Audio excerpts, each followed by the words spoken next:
Hello everyone, welcome to Simputronics. आज हम discuss करने वाले हैं कंप्यूटर के शॉर्ट टर्म्स यानी एब्रिविएशंस के बारे में। बहुत सारे टर्म्स हम यूज करते हैं कंप्यूटर में जो शॉर्ट वर्ड्स होते हैं और उसके स्टैंड्स फॉर यानी फुल फॉर्म काफी लोगों को मालूम नहीं होता है। ये कम्पिटिटिव एग्जाम्स में भी आते हैं। ये सभी के लिए हेल्पफुल होगा, किसी भी तरह के स्टूडेंट्स हों या चाहे स्कूल्स कॉलेज में पढ़ने वाले हों या जो कम्पिटिटिव एग्जाम्स दे रहे हों उनके लिए भी हेल्पफुल होगा। तो अभी शुरुआत करते हैं। ये पहला वर्ड जो है कंप्यूटर है और इस कंप्यूटर वर्ड के हर एक एक कैरेक्टर का हम देखेंगे कि क्या स्टैंड फॉर होता है। कंप्यूटर अकेले कोई एक पर्टिकुलर डिवाइस नहीं है, वो जितने भी उसमें input output and other devices होते हैं वो सबको मिलाकर कंप्यूटर कहा जाता है। इसका स्टैंड फॉर भी हम देख लेते हैं, जैसे commonly operating machine particularly used in trade education and research. ये हर एक एक लेटर का स्टैंड फॉर हो गया आपका कंप्यूटर का। हम आज जो डिस्कशन कर रहे हैं वो कंप्यूटर हार्डवेयर के जो रिलेटेड वर्ड्स हैं, टर्म्स हैं, उनका स्टैंड फॉर देख रहे हैं। तो ये पहला आपका कंप्यूटर का हो गया। अगले पे पढ़ते हैं। इसके बाद है कंप्यूटर से जुड़ा एक वर्ड आईटी। ये बहुत स्टार्ट में ही जब कंप्यूटर यूज होना शुरू हुआ है तभी से ये वर्ड आ चुका है और आईटी यानी कि बहुत सारे डिवाइसेस उसमें होते हैं और इसका स्टैंड फॉर होता है इंफॉर्मेशन टेक्नोलॉजी। इसके बाद अगला है एआई। ये एआई वर्ड जो है ये काफ़ी नया है, ये अभी हाल के दिनों में इन्वेंटेड वर्ड है, मोबाइल के लिए यूज़ हो रहा है। ये है आर्टिफिशियल इंटेलिजेंस के बारे में, यानी कि जो ह्यूमन ब्रेन होता है उसी तरह से ये वर्क करता है। ये आर्टिफिशियल इंटेलिजेंस हो गया। इसके बाद है सीपीयू। जो हमारा कंप्यूटर के जो डिवाइसेस होते हैं उसमें हम जो मेन जो सिस्टम होता है उसी के एक पार्ट का डिस्कशन कर रहे हैं और ये है सीपीयू। सीपीयू जनरली लोग समझते हैं एक कैबिनेट होता है, उसको हम जनरली उसी को सीपीयू कहते हैं, लेकिन वाकई में अगर कहा जाए तो प्रोसेसर को सीपीयू कहा जाता है। और ये आप प्रोसेसर देख सकते हैं और इसका स्टैंड फॉर होता है central processing unit. C for central, P for processing, U for unit. और हम जनरली इस तरह के बॉक्सेस को CPU वर्ड के रूप में यूज करते हैं, बट एक्चुअल में प्रोसेसर ही है जो कि CPU कहलाता है। अगला वर्ड है ALU। जब हम कंप्यूटर के डिवाइसेस की चर्चा कर रहे हैं ये एक खास पार्ट होता है, ये एक टर्म है, ये है ALU। इसका स्टैंड फॉर होता है अर्थमेटिक लॉजिक यूनिट। और ये आप देख सकते हैं जब हम कंप्यूटर में कुछ भी एंट्री करते हैं, इनपुट करते हैं, फीड करते हैं, वो ये स्ट्रक्चर के थ्रू आप समझ सकते हैं। हम कुछ भी इनपुट करते हैं वो सबसे पहले IR में जाता है। IR यानी कि छोटे जो वर्ड में एक मेमोरी कह सकते हैं। यहाँ पे जाने के बाद ये वापस CU को भेजता है, यानी कि यहाँ पे जाने के बाद इसकी कोडिंग होती है, यानी कि जो हम डेटा इनपुट करते हैं वो CU में जाके उसका कमांड बन जाता है और ये कमांड जो है ALU में जाता है। हम इसी की बात कर रहे हैं, ALU यानी अर्थमेटिक लॉजिक यूनिट की बात कर रहे हैं। यहाँ पे उसका एग्जीक्यूशन होता है, यानी कि कैलकुलेशन होता है, आंसर निकाला जाता है और वो आंसर वापस IR में जाता है, ये यानी कि मेमोरी में जाता है और फिर यहाँ से ये हमें आउटपुट के रूप में वापस मिल जाता है। तो ये हो गया अर्थमेटिक लॉजिक यूनिट। अगला है CU।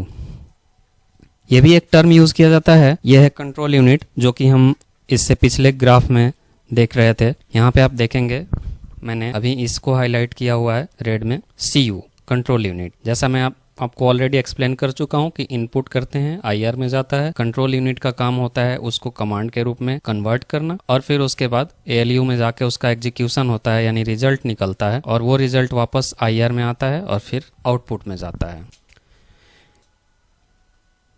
इसके बाद है IR।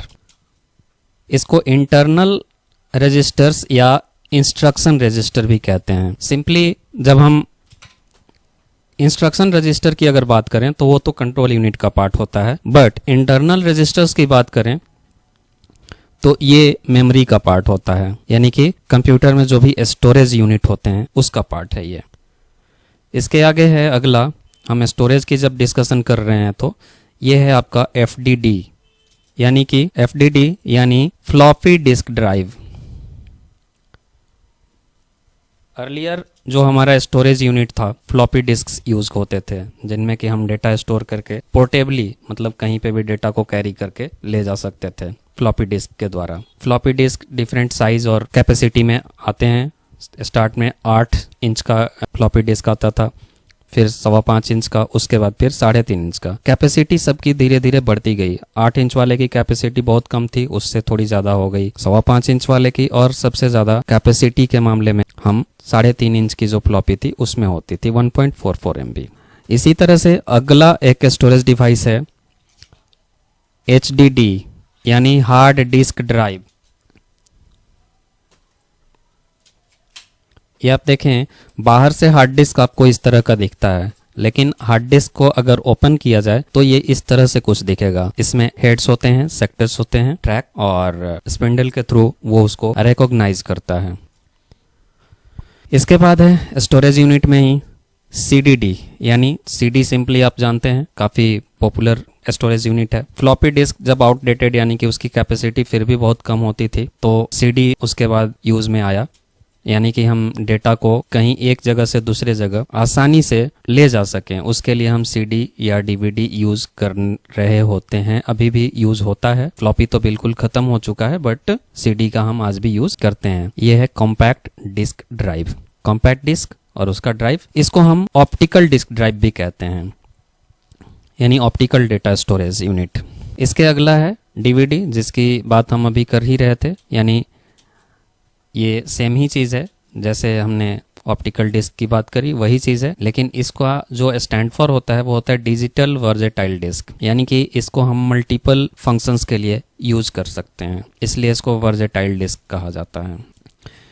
इसी से जुड़ा एक वर्ड है अगला DVR। ये भी काफ़ी पॉपुलर वर्ड है, सबको पता है इस बारे में। ये है डिजिटल वीडियो रिकॉर्डर। इसके बाद हम स्टोरेज यूनिट में अगला वर्ड यूज़ कर रहे हैं USB यानी यूनिवर्सल सीरियल बस। सबको पता है पेन ड्राइव आज के डेट में यूज़ होता है, या और भी जो कनेक्टिंग वायर्स होते हैं वो आजकल USB के थ्रू ही यूज़ होते हैं। USB को ही हम पेन ड्राइव को नहीं कर सकते हैं, या किसी खास उसको नहीं कर सकते। जो पोर्ट आते हैं, या आप काफ़ी वायर्स देखेंगे, इवन कीबोर्ड, माउस, इन सब के भी जो पोर्ट आते हैं वो USB के आते हैं, यूनिवर्सल सीरियल बस। इसके बाद हम आते हैं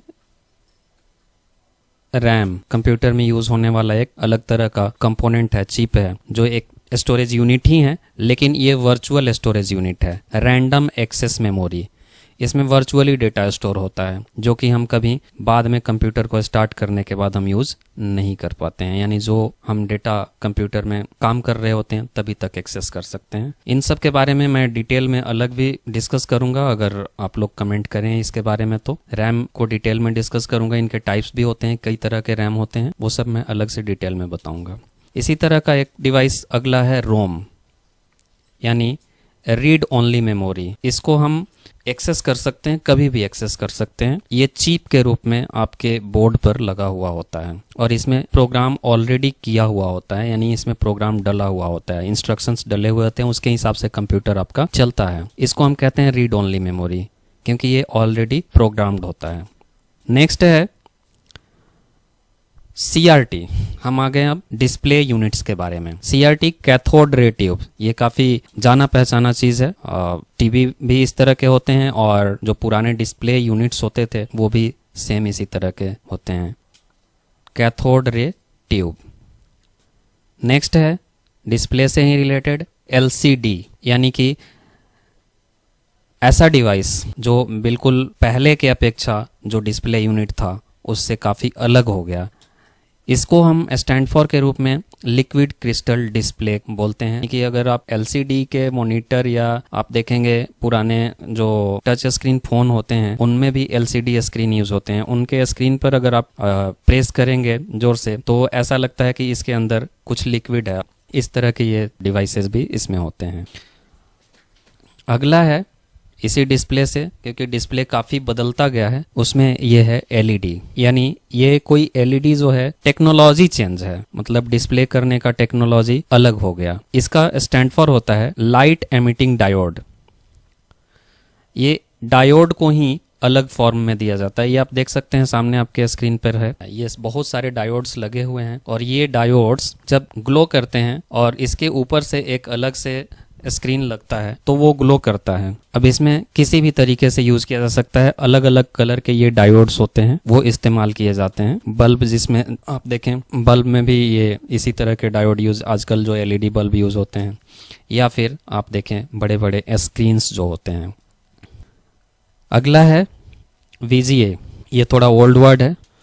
जो हम कंप्यूटर के स्क्रीन को यानी CPU से मॉनिटर में कनेक्ट करने की जो वायर होती है वो VGA, विजुअल ग्राफिक्स एडेप्टर या वीडियो ग्राफिक्स एरे भी बोलते हैं। इसके बाद है BDU यानी विजुअल डिस्प्ले यूनिट। ये कुछ भी हो सकता है, विजुअल डिस्प्ले यूनिट। किसी को भी आप चाहे CRT हो, LCD हो, इन सब को हम विजुअल डिस्प्ले यूनिट कहते हैं, जिसपे कि हमें कुछ भी दिखाया जाता हो, डिस्प्ले किया जाता हो। नेक्स्ट है PSU यानी पावर सप्लाई यूनिट, जिससे कि हम कंप्यूटर में पावर सप्लाई करते हैं। ये सिर्फ ये वर्ड कंप्यूटर में ही नहीं और जगह पे भी यूज हो सकता है। जिसके थ्रू हम पावर सप्लाई देते हैं वो पावर सप्लाई यूनिट होता है। और कंप्यूटर में जो पावर सप्लाई यूनिट यूज होता है उसका नाम होता है SMPS। इसका स्टैंड फॉर होता है स्विच मोड पावर सप्लाई। इसमें भी दो तरह के होते हैं, AT और ATX। नेक्स्ट है फैक्स, थोड़ा सा अलग डिवाइस बट ये भी कंप्यूटर से जोड़ने वाला डिवाइस है। फैक्स यानी कि हम एक जगह से इंफॉर्मेशन दूसरे जगह पेपर फॉर्मेट में भेजते हैं, और वो होता है फार अवे जेरोक्स। यानी कि जैसा पेपर हमारे पास होता है और फैक्स हम जहाँ पे भेजते हैं वहाँ पे भी उसका एक जीरोक्स कॉपी निकल जाता है, लेकिन ये बहुत दूर निकलता है, इसलिए इसका नाम रखा गया है फार अवे जेरोक्स। ये कहीं भी भेज सकते हैं आप। नेक्स्ट है मोडेम, जो हम इंटरनेट के लिए यूज करते हैं वो मोडेम। इसका स्टैंड फॉर होता है मॉड्यूलेटर डीमॉड्यूलेटर। नेक्स्ट है MICR, magnetic ink character reader या रिकॉग्निशन। ये आप देख सकते हैं, इसमें आपको एक सामने में MICR डिवाइस दिख रहा है। इसमें ये दिखाया जा रहा है कि ये चेक डल रहा है। इस चेक में जो एक कोड होता है उस कोड को रिकॉग्नाइज करके, रीड करके, और वो शो कर देता है, डिस्प्ले कर देता है, इसलिए इसका नाम है मैग्नेटिक इंक कैरेक्टर रीडर या रिकॉग्निशन। नेक्स्ट भी इसी तरह का डिवाइस है, वो है OCR। ये ऑप्टिकल कैरेक्टर रीडर है, सेम एज MICR। अगला भी इसी तरह का है OMR यानी ऑप्टिकल मार्क रीडर।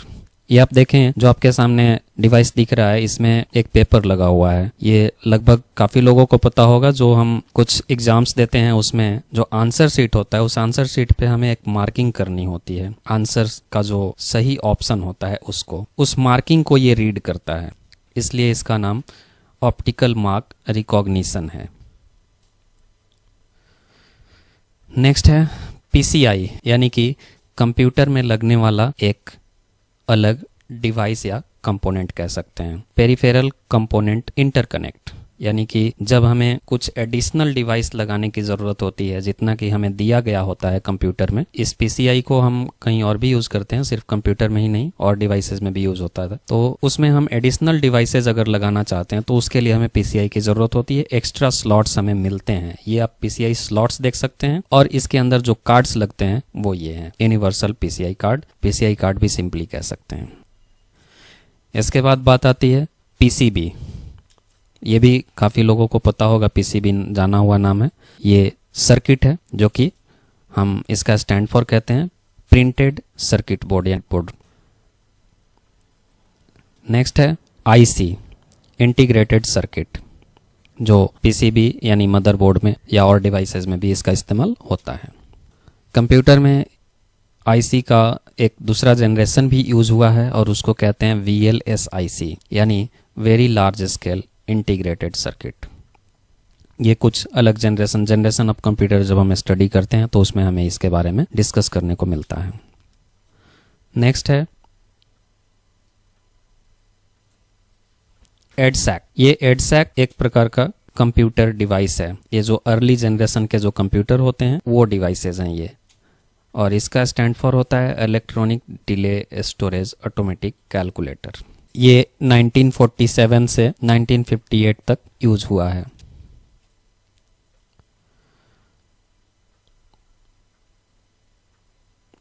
नेक्स्ट है एडवैक, ये भी सेम उसी तरह का एक अर्ली जनरेशन कंप्यूटर है, electronic discrete variable automatic computer.